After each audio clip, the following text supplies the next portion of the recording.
Oftentimes, I think about things from my childhood, like Chippendale's Rescue Rangers, and I go in a tailspin in my mind, looking things up, finding out as much as I can because this these things came out before the advent of the internet as we know it right now. So unless you read it in a magazine and unless you were either subscribed to or specifically picking up magazines that dealt with these things, the only way you were going to come across this information is a random newspaper article or a random interview with somebody that was involved with these things.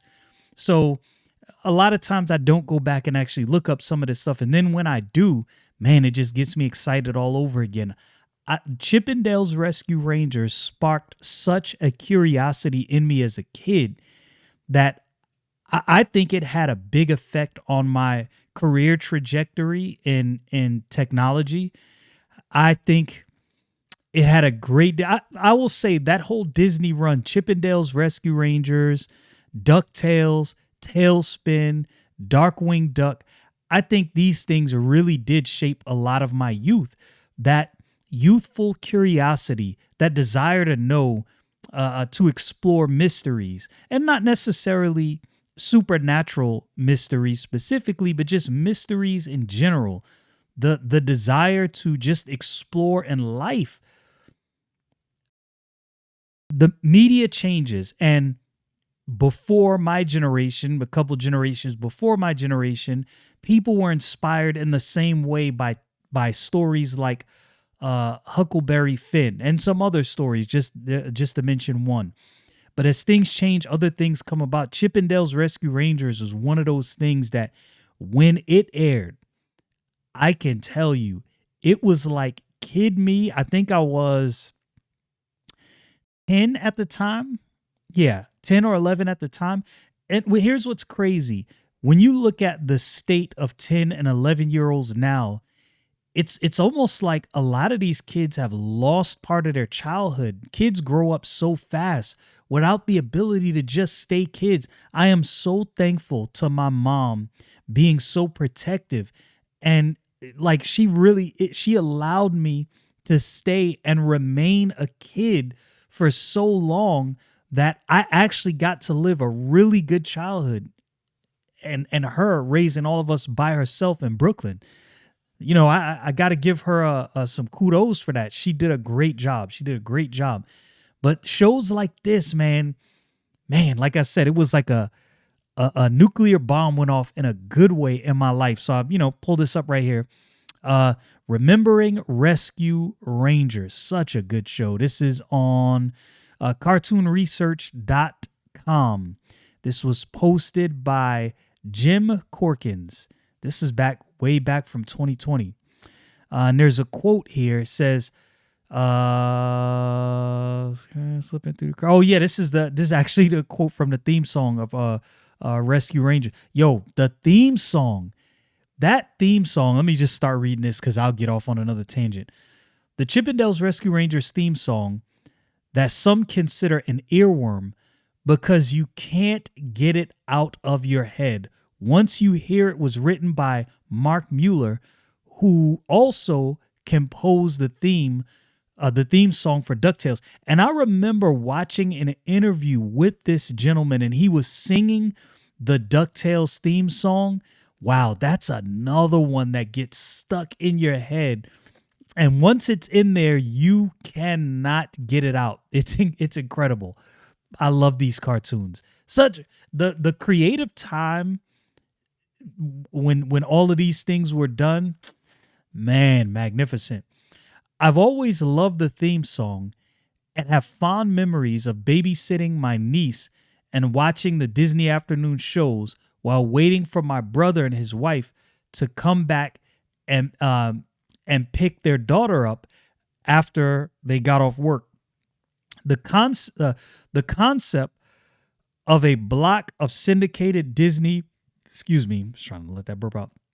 Disney animation programming known as the Disney Afternoon didn't become official until TailSpin premiered, but the success of DuckTales on television prompted the Disney company to look at other possible original animated television shows to produce. TailSpin is another one. Oh, we all TailSpin. If you remember that cartoon, you know, man. And that's another one that really inspired. Like, I don't know what it was about these shows, and this is why I know. Look, propaganda works.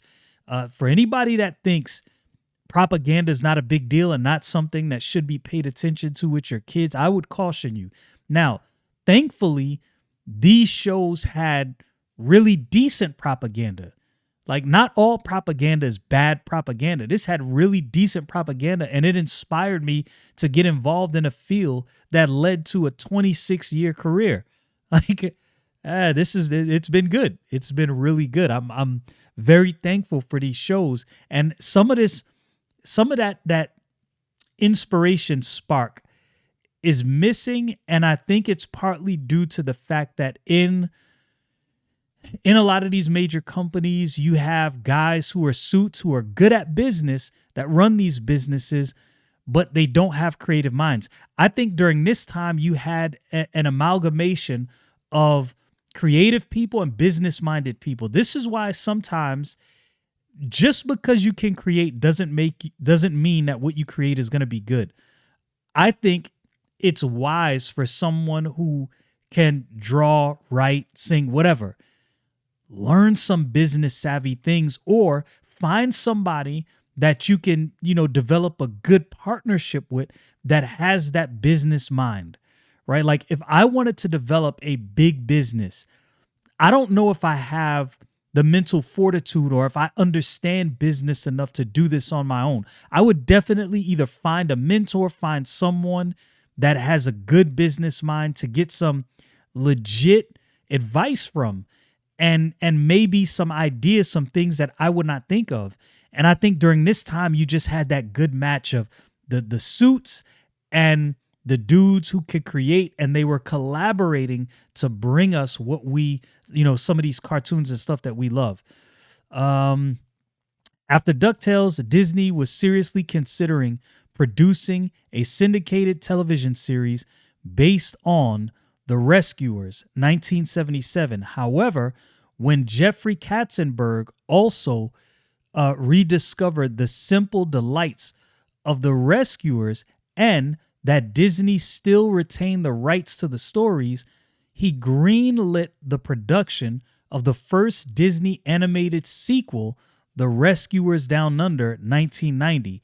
And then some adjustments had to be made to the property that was slated for television development.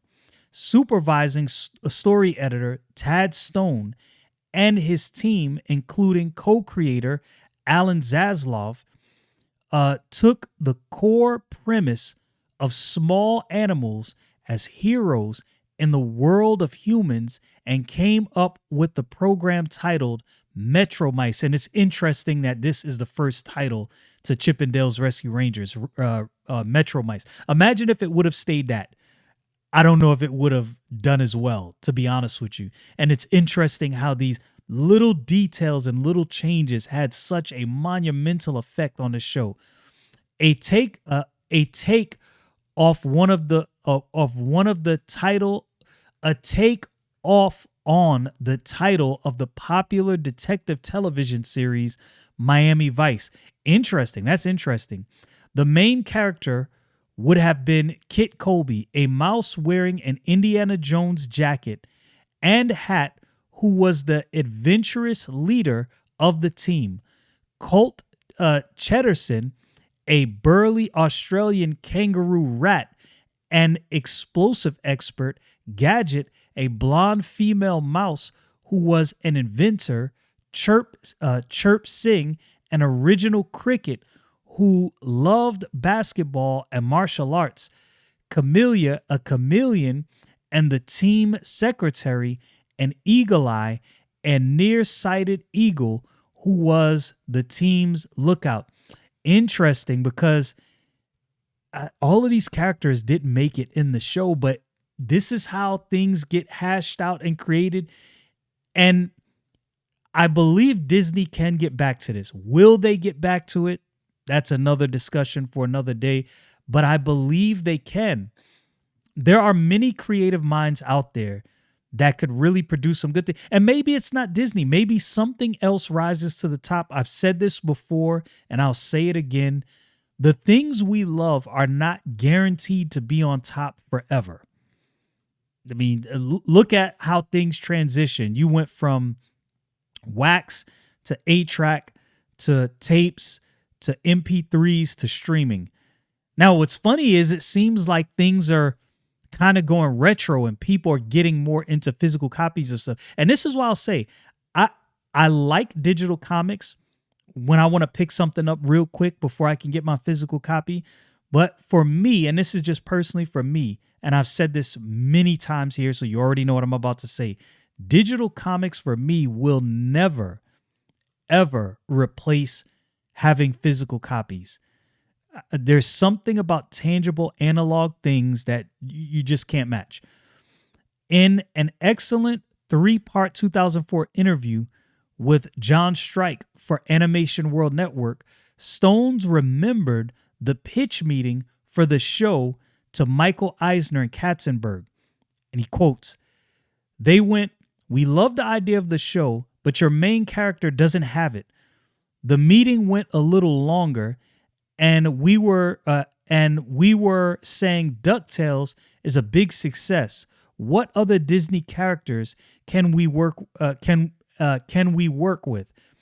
You don't want to do Mickey or Goofy, but there's Pluto and all that. Finally, I said, there's Chip and Dale."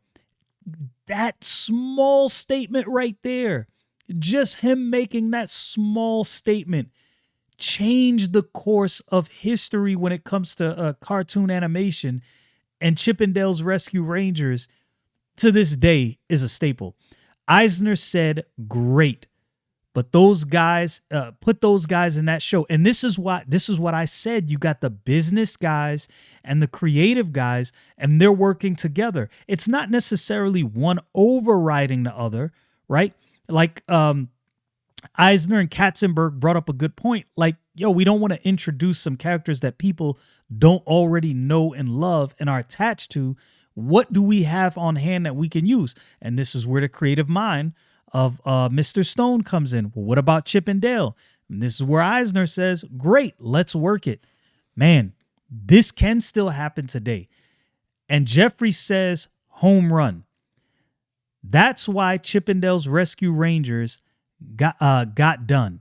It changed our development because now instead of one hero, you have this dynamic, which was well established and gave us lots of stories about how they interacted with other characters. Chip inherited Kit Colby's Indiana Jones attire and love of adventure, and Dale, who was to be more lighthearted when it came to danger, was given a Hawaiian shirt, perhaps influenced by the then popular television detective show Magnum P.I. Colt Cheddarson transformed into the cheese-addicted Monterey Jack. Gadget was retained while the other animal characters were abandoned. And it was good that they were abandoned because that would have been just maybe a little clouded. Zipper, the honestly inspired by Evinrude and Dragonfly in the original animated film The Rescuers, was added to perform similar functions such as flight and a power source. This and how all of these things came together, how Chip and Dale's Rescue Rangers became so great. It's like thing of animation legend, legendary cartoon. There's a huge fandom for the series of the Disney afternoon block, and in particular Chip and Dale's Rescue Rangers, and in particular the character Gadget, which may be why children's roller coaster at Disney was inspired by her. On August 2nd, 1988, a movie-length version, Chip and Dale's Rescue Rangers: To the Rescue, was aired on the Disney Channel. It was structured so the film could be broken up into 5 episodes on the regular series. Although when that did happen, there were changes made, uh, uh, so there were scenes both added and cut in the 5 episodes.